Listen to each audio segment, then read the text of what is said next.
Halo, selamat datang. Pernah nggak sih kalian jalan-jalan di Bandung dan tiba-tiba bertanya, ini daerah apaan ya? Kok campuran banget? Nah, pertanyaan itulah yang jadi dasar presentasi kita hari ini. Yuk kita kupas tuntas soal guna lahan dan kegiatan di kota Bandung. Kita akan jalan-jalan bareng lewat 7 topik seru. Mulai dari latar belakang, tujuan, keluaran, lingkup, pendekatan, konsep transformasi, sampai klasifikasi guna lahan. Anggap aja ini peta perjalanan kita ya, biar nggak nyasar selama presentasi berlangsung. Yuk, ikut. Kota itu kayak makhluk hidup. Ya, kamu nggak salah dengar kok. Dia terus berubah. Menurut Doxiadis tahun 1968, ada dua cara kota berkembang. Tumbuh melebar keluar, atau bertransformasi dari dalam. Yang bikin seru sekaligus bikin pusing, transformasinya sering tidak sesuai rencana, dan dampaknya bisa kemana-mana. Bayangin, warung nasi di depan kampus. Awalnya cuma satu, lama-lama jadi deretan ruko, terus jadi mall kecil. Itulah transformasi. Mulai dari penetrasi, invasi, dominasi, sampai suksesi. 4 tahap ini menggambarkan bagaimana satu fungsi lahan bisa berubah total dengan seiringnya waktu. Jadi, apa sih yang sebenarnya kita cari? Tujuan kita satu, mengkaji kesesuaian antara guna lahan dan kegiatan nyata di lapangan. Targetnya ada 3, identifikasi karakteristik lahan, variasi kegiatannya, dan bagaimana kegiatan itu berkembang. Simpel, tapi cukup dalam. Semua kerja keras ini berujung pada satu hal, sebuah laporan hasil survei yang benar-benar siap pakai. Bukan laporan yang cuma ditumpuk di meja, tapi dokumen yang jadi pegangan nyata untuk perencanaan kota ke depannya.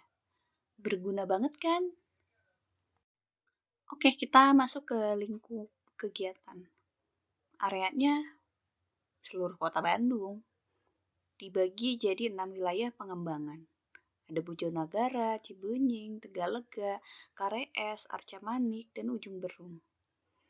Waktunya 1 semester penuh. Lumayan panjang bukan?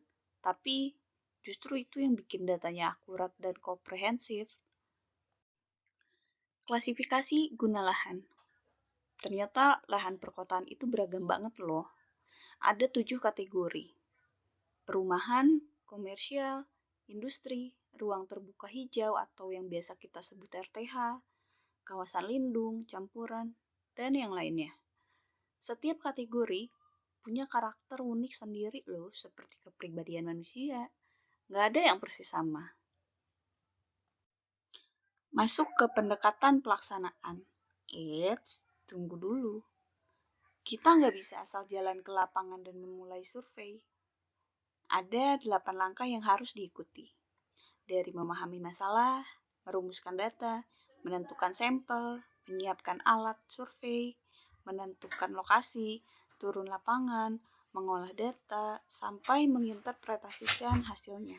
Sistematis itu kunci. Pengorganisasian kegiatan. Tim yang solid sama dengan survei yang sukses. Ada 6 hal yang wajib disiapkan. Bentuk tim, buat proposal, bahas kebutuhan data, cari data, hitung biaya, dan urus izin.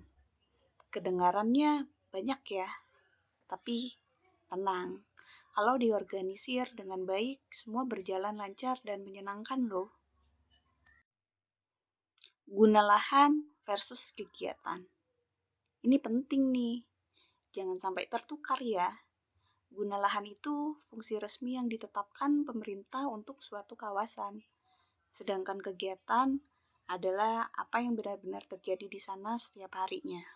Kadang keduanya cocok, kadang tidak. Dan itulah yang kita teliti. Dampak transformasi guna lahan. Kalau lahan berubah tanpa kendali, Dampaknya bisa kemana-mana loh. Sosialnya berubah, budayanya tergeser, lingkungannya menurun, ekonominya tentu bergejolak, dan wajah kota pun ikut berubah. 5 aspek sekaligus. Makanya pengendalian guna lahan itu bukan pilihan, tapi keharusan. Untuk metode survei, ada 2 cara untuk kita mengumpulkan data. Pertama, turun langsung ke lapangan atau observasi, foto, wawancara. Kedua, lewat dokumen. Peta RT RW, data BPS, literatur. Dua-duanya sama pentingnya. Oh iya, jangan lupa etika survei. Minta izin terlebih dahulu ya sebelum memotret. Bayangkan, survei ini seperti resep makanan. Ya, resep makanan. Ada urutannya. Mulai dari persiapan, perumusan masalah, pengumpulan data, pengolahan, analisis, sampai laporan akhir. Kalau satu langkah dilompati, hasilnya bisa berantakan loh.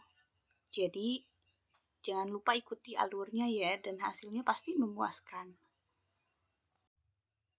Kenapa sih penting banget identifikasi guna lahan? Coba kenapa? Karena identifikasi guna lahan itu seperti GPS untuk kota. Membantu kita memantau perubahan, merencanakan masa depan, mengendalikan pembangunan, dan memastikan semua warga kota mendapat manfaat yang merata. Tanpa ini, kota bisa kehilangan arah.